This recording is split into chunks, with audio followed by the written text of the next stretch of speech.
క్రీస్తునాథుని యందు ప్రియ సహోదరి సహోదరులారా, ఈరోజు యేసు తిరుహృదయ మహోత్సవాన్ని కొనియాడుతున్నాము.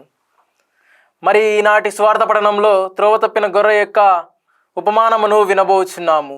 ఒకానొక వ్యక్తికి 100 గొర్రెలు ఉన్నప్పుడు 99 ఒకవైపు వెళ్ళి ఒకటి దారి తప్పి త్రోవ తప్పినప్పుడు ఆ ఒక్కదాని కోసం ఆయన తహతహలాడి దాన్ని వెదికి రక్షించి కనుగొనటను మనం ఈరోజు ధ్యానించబోచున్నాము. ప్రభువు కూడా 99 మంది నీతిమంతుల కంటే ఒక్క పాపాత్ముని విషయమై ఆయన వెదికి రక్షించి కనుగొనటం గురించి వినబోచున్నాము.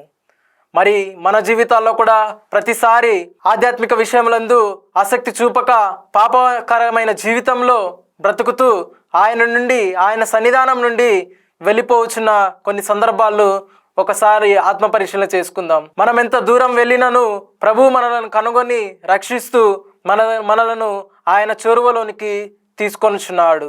ఆయనకు 99 మంది నీతిమంతుల కంటే ఒక్క పాపాత్ముని విషయమై వారిని రక్షించుకొని ఆయన ప్రేమలో పదిలపరుచుకుంటున్నాడు.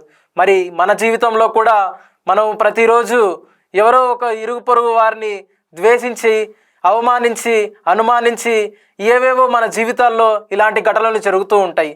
అయినను అలాంటివన్నీ పక్కకు తోసేసి వారిలో పరిపూర్ణమైన ప్రేమను కనుగొని స్వచ్ఛత లేని ప్రేమకు దారి చూపి వారిని మనలోనికి పదిలపరుచుకోమని ఈనాటి సువార్త పఠనం మనకి తెలియజేస్తుంది.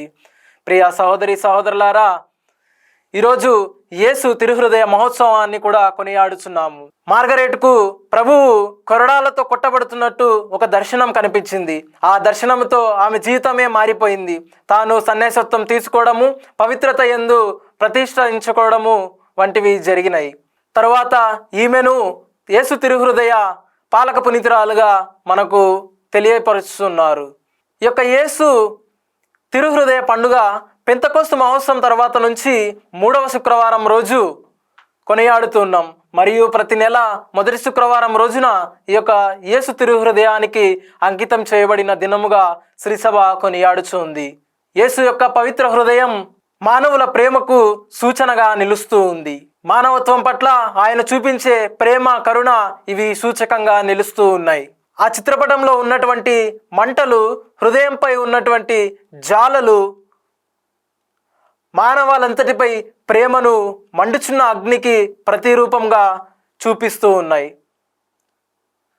ఆ పైభాగంలో ఉన్నటువంటి ఆ యొక్క శిలువ మన రక్షణార్థమై ఆయన చేసినటువంటి త్యాగానికి గుర్తుగా చూపిస్తూ ఉంది.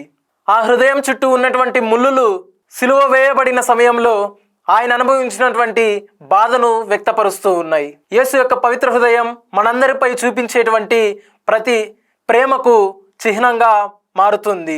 కావున ప్రియ సహోదరి సహోదరులారా, క్రీస్తు యొక్క ప్రేమను మన జీవితంలోనికి ఆహ్వానిస్తూ క్రీస్తు ప్రేమకు సాక్షులుగా జీవించే గొప్ప భాగ్యాన్ని దయచేయమని ప్రార్థించుదాం. ఆమేన్.